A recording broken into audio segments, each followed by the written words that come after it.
Bien-aimés, comment allez-vous? Comment se passe cette matinée pour vous? Allez-vous bien? Vous avez été confrontés à certains défis, n'est-ce pas? Beaucoup d'entre vous font face à des défis dans leurs affaires financières. Que dois-je faire face à ce besoin financier et à cette dette? Je dois payer des intérêts et des mensualités.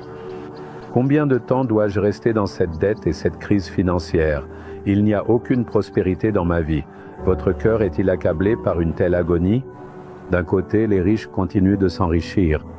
Ils trichent, falsifient, mènent des affaires illégitimes, trompent les gens, acceptent des pots de vin et se livrent à la corruption. En agissant ainsi, ils continuent de s'enrichir. En voyant tout cela, certains s'attristent en disant « Les voleurs et les malfaiteurs ne s'en sortent-ils pas bien? Cela peut en avoir l'air, mais la douleur qu'ils portent en eux ne se verra pas à l'extérieur. » Vous pourriez demander, ne devrions-nous pas avoir d'argent du tout ou devenir riches? Le Seigneur ne dit pas les choses ainsi. L'amour de l'argent est la racine de tous les maux. L'argent n'est pas mauvais, mais l'amour de l'argent l'est. Le désir de gagner de l'argent par n'importe quel moyen est mauvais. C'est pourquoi le Seigneur dit, ne fixez pas votre cœur sur la richesse, n'aspirez pas à devenir riche. Vous pourriez demander, pourquoi dites-vous cela? Quelle est la voie à suivre alors? Ne devrais-je pas être riche? Laissez-moi vous montrer un verset. Le livre des Proverbes, chapitre 10, verset 22, dit « C'est la bénédiction de l'Éternel qui enrichit, et il ne la fait suivre d'aucun chagrin. Le Seigneur désire vous rendre riche. Il a béni Abraham, Isaac, Jacob, Job et beaucoup d'autres. Il a béni de nombreuses personnes jusqu'à ce jour et les a rendues riches. Ce n'est pas un péché d'être riche, mais l'amour de l'argent, lui, l'est.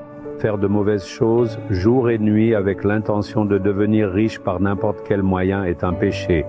Les richesses qui viennent de la bénédiction du Seigneur n'apportent aucun chagrin.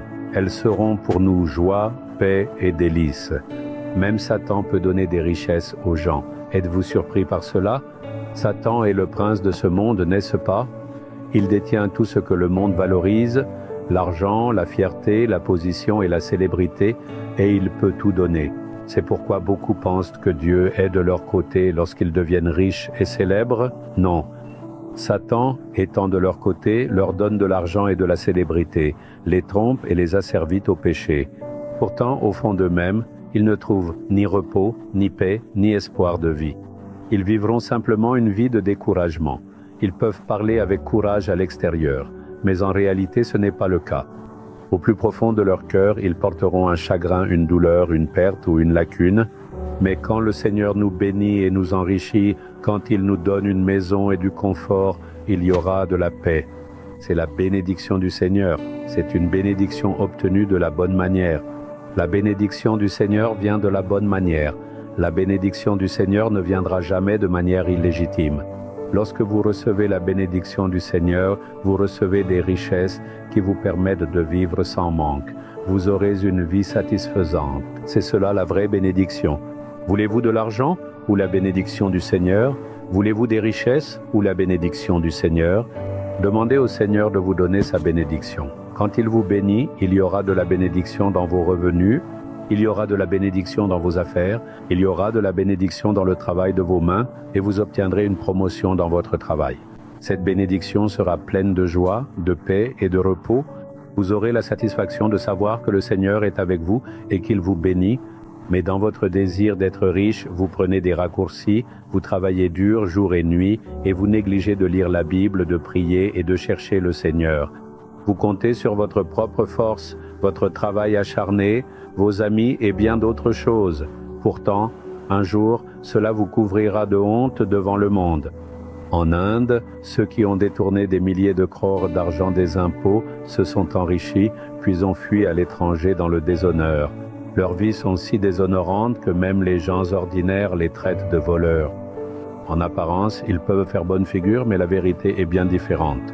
Ceux qui sont honnêtes et vivent avec la bénédiction du Seigneur auront de la joie, de la paix et du repos. Ils seront une bénédiction pour les autres. C'est pourquoi le Seigneur parle des richesses qui viennent de la bénédiction du Seigneur. Demandez-lui, « Seigneur, bénis-moi dans mon travail, mes revenus et mes affaires. Ta bénédiction me suffit. » Dites-le ainsi. Cette bénédiction sera parfaite, d'accord? Le Seigneur ne veut pas que vous restiez dans la crise financière, la pauvreté ou les dettes. Il veut vous en délivrer et vous donner une vie parfaite, libre de dettes et de pauvreté, avec vos besoins comblés chaque jour. Voulez-vous prier pour cela? Seigneur, je crois que tes bénédictions me rendront riche. Je n'aspire pas à gagner de l'argent et à devenir riche. Mais j'ai besoin de ta bénédiction. S'il te plaît, bénis-moi, bénis ma famille. Donne-moi la bénédiction parfaite avec la paix. Au nom de Jésus, Amen, Amen.